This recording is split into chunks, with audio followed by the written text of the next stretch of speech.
오늘 말씀은 유다와 열방에 대한 심판을 예언하고 있는 13장과 또 23장까지 이어지는 말씀 가운데 그 바벨론의 심판에 대해서 말씀하고 있습니다. 내용상 두 부분으로 나눌 수 있죠. 먼저 1절에서 5절까지로 바벨론에 대한 심판을 예언하며 또 그 땅을 통하여 하나님의 군대를 소집할 것을 말씀하고 있습니다. 이어서 6절에서 8절까지는 바벨론에 대한 여호와의 날, 바로 도래할 임박한 그 심판에 대한 그 공포와 또한 그 진노에 대해서 보도하고 있습니다. 이사야 선지자가 본 예언을 선포할 당시 근동은 아수르의 지배하에 있었습니다. 바벨론은 지금의 이라크 지역이죠. 조그만한 약소국에 지나지 않았습니다. 바벨론이 강성해져 근동의 패자가 된 것은 이사야 시대로부터 약 100여 년이 지난 후였습니다.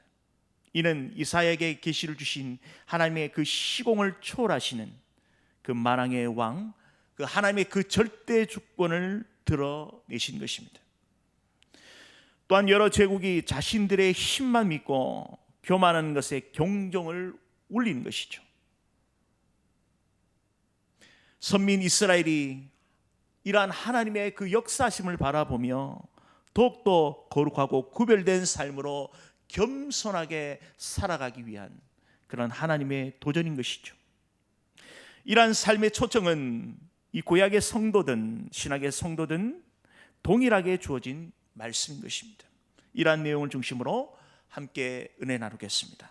먼저 1절에 아모스의 아들 이사야가 바벨론에 대하여 받은 경고라. 바벨론은 이 혼란이라는 의미의 어원에서 유래한 지명과 관계 있습니다. 바벨론이란 그 왕국에 들어선 것은 바로 주전 1830년경 셈 족속의 아모리인들이 바벨론 시를 중심으로 일왕조가 시작되었습니다. 이 왕국은 주전 1600년까지 남으로 메소포타미아 남부 지역 전체와 그리고 북으로 아수르를 포함한 이 메소포타미아 전 지역을 장악하였습니다. 제6대 하므라비 왕이 전성기를 맞이할 때였습니다. 그는 엘람에서 시리아에 이르는 지역을 평정하고 메소포타미아 지역을 통일하는 대제국을 건설했습니다. 학문을 발전시키고 아카드어를 공용어로 삼고 법정을 정비하며 명시를 상부한 오리엔트의 중심 도시로 발전했죠. 하므라비 왕이 사후 바벨론 제국은 쇠퇴하였습니다. 그러다가 주전 1531년 헷 족속의 침공으로 멸망하게 됩니다.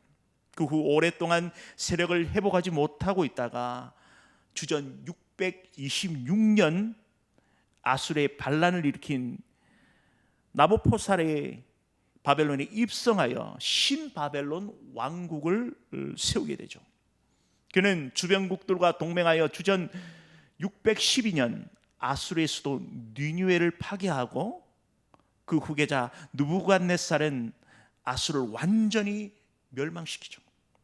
느부갓네살의 치세 주전 605년부터 562년까지는 바벨론의 제2의 황금기를 누렸던 것입니다. 그는 시리아와 팔레스타인을 정복하고 예루살렘을 파괴하여 유대인들을 바벨론으로 끌려갔던 장본이었던 것입니다. 그토록 강성했던 바벨론은 느부갓네살 사후 급속도로 몰락하게 됩니다.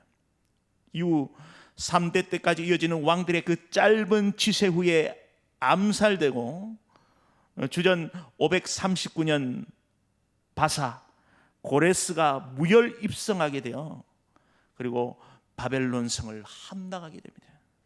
신바벨론 제국은 불과 1세기도 채 되지 않은 그 짧은 시간에 그 영광을 뒤로하고 역사의 허무함으로 사라지게 됩니다.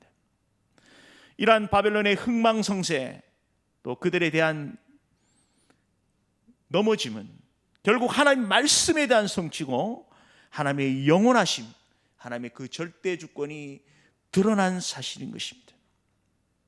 이어서 2절에 너희는 민둥상 위에 기치를 세우고 소리를 높여 그들을 부르며 손을 흔들어 그들을 존귀한 자의 문에 들어가게 하라. 이 민둥상은 나무가 없는 벌거숭이 산을 의미하죠. 기치는 전쟁에 참여하는 군사를 모집하기 위해 세우는 깃발을 지칭합니다. 깃발을 민둥산에 세운다는 것은 멀리서도 그 깃발을 보고 많은 사람들이 분명하게 볼 수 있도록 한 표시죠. 손을 흔들다는 표현은 이 바벨론을 정복할 군대를 소집하기 위한 분명한 이정표인 것입니다. 이는 바벨론 제국의 패망이 임박했음을 예언하고 있는 것이죠. 여기서 존귀한 자란 이 바벨론 왕의 그 영광스러운 모습을 표현하고 있습니다. 이는 하나님께서 소집한 군대가 바벨론 왕이 거처하고 있는 그 바벨론 중심을 향하여 돌진하고 돌파할 것을 의미하는 것입니다. 계속해서 3절에 내가 거룩하게 구별한 자들에게 명령하고 나의 위엄을 기뻐하는 용사들을 불러 나의 노여움을 전하게 하였느니라. 여기서 거룩은 히브리어로 카다시, 어떤 대상을 세상으로부터 불러낸 하나님의 거룩한 용도를 쓰기 위해 구별하는 것을 의미한 것이죠. 거룩한 전쟁을 위해 하나님께 특별히 불러낸 그러한 군대를 의미하는 것입니다. 바벨론과 그 바벨론 왕의 그 교만함을 꺾기 위해 하나님께서 소집된 그 군사들을 통하여 하나님의 거룩한 분노를 쏟아내시는 것이죠. 하나님의 그 진노의 심판이 집행되는 것입니다. 이어서 4절과 5절은 하나님께서 소집한 군대가 집결하는 장면을 묘사하고 있습니다. 주목할 것은 이 두 구절이 서술적 동사가 한 번도 사용되지 않고 명사나 분사형 단어만을 사용되고 있다는 것입니다. 이를 통해 집결하는 군사가 매우 신속하고 또한 명확하게 움직이는 그러한 모습을 표현하고 있는 것입니다. 바벨론은 하나님의 그 군대의 그 깊숙으로 인하여 피할 겨를도 없이 멸망하게 되는 것입니다. 4절에 산에서 무리의 소리가 나며 많은 백성의 소리 같으니 곧 열국 민족이 함께 모여 떠드는 소리라.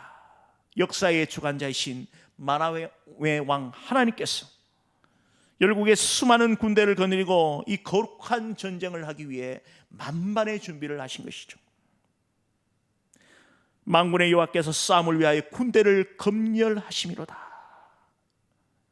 하나님께서 이 전쟁의 총지휘관이심을 드러내시죠. 소집된 군대는 일일이 하나님께서 확인하시고 그 기강을 점검하시는 모습이 표현된 것입니다. 계속해서 5절에 무리가 먼 나라에서 하늘 끝에서 왔으며 곧 여호와 그의 진노의 병기라 온 땅을 멸하라 함이로다. 먼 지방에서 수많은 군사가 자발적으로 지속적으로 모이고 있는 그러한 생생한 표현을 하고 있는 것입니다. 진노의 병기란 표현은 열방의 군대가 심히 교만하고 또한 하나님과 또 열방 앞에 틀어놓은 그러한 죄악을 하나님의 그 진노로 반드시 심판하심을 말씀하고 있다는 것입니다. 이는 전능하신 하나님께서 절대 주권으로 그 뜻을 성취하시고 이루어 나가시는 도구로 이 군대를 사용하셨다는 것입니다. 이어서 6절에 너희는 애곡할지어다 여호와의 날이 가까웠느니라 전능자에게서 멸망이 임할 것이로다. 이 애곡할지어다 명령어로 사용하고 있죠. 심판이 혹독하고 그 절망적인 상황 속에서 할 수 있는 것은 바로 애통하는 것입니다. 슬피 울며 부르짖는 것이죠. 여기서 여호와의 날이라는 표현이 이 심판의 주체가 하나님이심을 명확히 드러내는 것입니다. 전능자, 그 누구도 한가할 수 없는 하나님의 절대 권능을 강조하고 있는 것입니다. 계속해서 7절에 그러므로 모든 손에 힘이 풀리고 각 사람의 마음이 녹을 것이라. 이는 너무나도 두려운 그 대적을 맞이했을 때에 어찌할 바를 모르는 그러한 낙심되고 그 절망에 빠져 있는 모습을 보여주고 있는 것입니다. 이어서 8절에 그들이 놀라며 괴로움과 슬픔에 사로잡혀 해산이 임박한 여자같이 고통하며 서로 보고 놀라며 얼굴이 불꽃 같으리로다. 바벨론이 하나님 앞에서 그 교만함과 또 열국 앞에 그들의 그 완고한 그 마음으로 인하여 결국은 하나님께서 하나님의 군대를 들어 징계하시죠. 이 징계로 말미암아 극심한 수치와 공포에 빠지게 될 것을 여실히 드러내는 것입니다. 이처럼 고대 근동의 패권을 장악한 바벨론이 하나님의 심판으로 멸망하게 되죠. 이러한 모습을 마치 영화의 한 장면을 찍어내듯 분명히 예언하고 있습니다. 이를 통해 우리는 하나님의 백성, 영적 이스라엘 우리에게 주신 교훈이 무엇인지를 간단하게 몇 가지 살펴보겠습니다. 먼저 성도는 언제나 하나님의 주권을 인정하는 삶을 살아야 한다는 것이죠. 이사야 선지자를 통해 선포하신 말씀 13장에서 23장까지는 열국의 심판을 예언하고 있습니다. 이는 하나님께서 유대 나라에 국한된 신이 아니라 만왕의 왕 열국의 통치자이심을 분명히 드러내는 것입니다. 온 우주를 말씀으로 창조하시고 공의로 세상을 통치하시고 결국에야 모든 것을 심판하시는 전능하신 하나님이심을 드러내는 것입니다.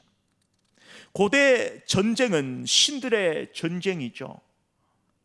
열방은 자신들이 섬기고 붙들고 있는 그 신들을 앞세워 전쟁터 앞으로 나갑니다. 하지만 열방들이 붙들고 있는 그것들은 헛된 우상에 불과한 것이죠.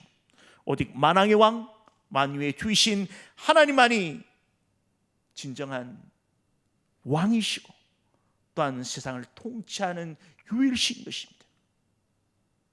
이러한 사실에 하나님의 백성은 더욱더 하나님을 의지하며 세상의 힘과 세상의 모든 것들에 우리의 마음을 쏟는 것이 아니라 그 하나님의 그 의지하는 그 신앙 위에 굳건히 서야 하는 것입니다.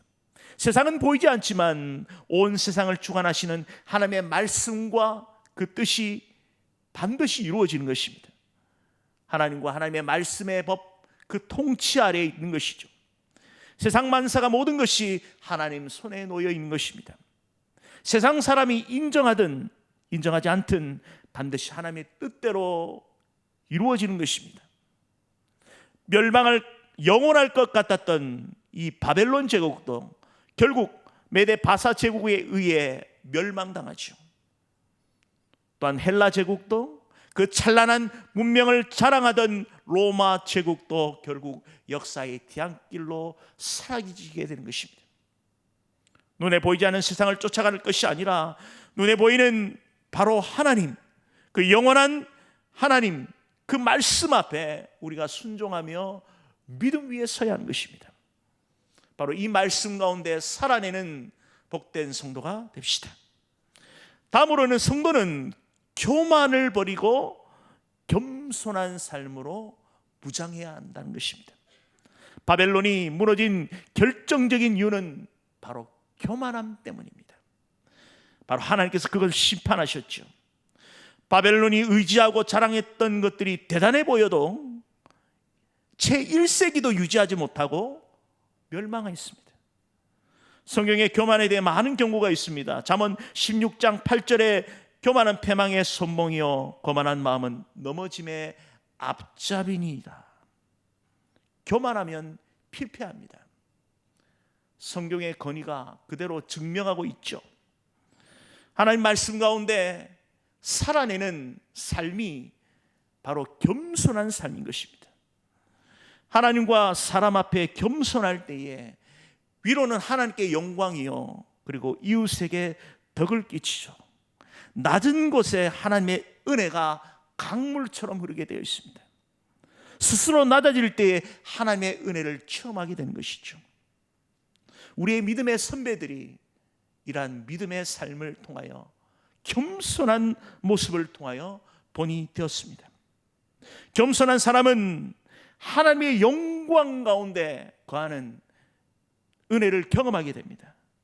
또한 사람들에게도 존귀함을 얻게 되죠. 교만을 버리고 겸손함으로 하나님의 은혜를 누리시길 축원드립니다. 마지막으로 여호와의 날, 이 심판의 날을 전하는 삶을 살아야 하는 것입니다. 하나님의 심판을 피할 수 있는 사람은 아무도 없습니다.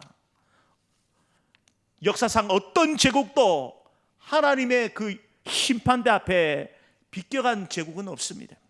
앞으로도 그럴 것입니다. 영원토록 하나님의 나라는, 또 하나님의 공의는 세워질 것입니다. 당대 최고의 요새를 자랑했던 최강의 군사를 보였던 바벨론 성이 메대 바사 연합군에 의해 무혈 입성하는 놀라운 일이 일어나죠. 지금도 역사학자들이 볼 때도 메대 바사 연합군은 이 바벨론 제국과 비교했을 때에 비교할 수 없을 정도로 열세였습니다. 그럼에도 하나님께서 바벨론을 심판하기로 작정하셨기에 메대 바사 연합군이 하나님의 거룩한 도구로 쓰임받았던 것입니다. 그날의 바벨론 성에 있는 사람들은 공포와 그 절망 가운데 애곡하게 되는 것이죠. 여호와의 날, 심판의 날은 반드시 찾아옵니다. 그 역사의 마침표는 하나님 손에 달려있지요. 개인의 육체적 죽음이나 또한 우리 주님 다시 오시는 그 재림의 때 전 우주적 종말은 반드시 찾아오게 되는 것입니다. 그날을 준비하고 대비하는 것이 바로 우리 성도의 삶의 모습이야 하는 것입니다. 하나님의 긍휼하심을 입어야 하는 것이죠. 우리가 준비할 수 있는 내용이 아닌 것입니다. 바로 전능하신 하나님의 은혜와 긍휼하심을 입지 않으면 하나님의 그 진노를 피할 사람은 단 한 사람도 없는 것입니다. 그리스도를 나의 주님으로 영접하고 제 문제를 해결해야 바로 하나님의 그 쏟아지는 그 진노로부터 자유할 수 있는 것입니다. 우리는 일평생 할 수만 있다면 많은 사람들에게 생명의 복음을 전해야 하는 것입니다.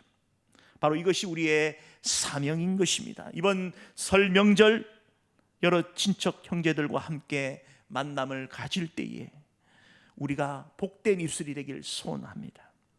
믿지 않는 친척들을 향하여 그리스도의 사랑으로 그들을 품고 영생 생명의 복음을 전하는 그런 놀라운 영적 쾌거를 경험하시길 소원드립니다. 말씀을 맺겠습니다. 오늘 이사야 선지자의 말씀을 통하여 우리에게 주신 신앙의 점검을 하길 원합니다. 당대 근동의 패권자인 바벨론이 하나님 앞에 철저하게 무너지는 역사의 현장을 바라보게 됩니다. 세상을 호령하던 제국이랄지라도 하나님의 손바닥 안에 있습니다. 역사의 주관자 총치자 되시는 하나님, 그 하나님만을 더욱더 의지하고 믿음 위에 섭시다. 또한 눈에 보이지 않는 것들을 의지하며 자만하거나 교만하지 않고 철저하게 겸손함으로 하나님께 영광 돌리며 생명의 복음을 전하는 믿음의 길을 힘차게 가시는 귀한 성도님 되시길 축원드립니다.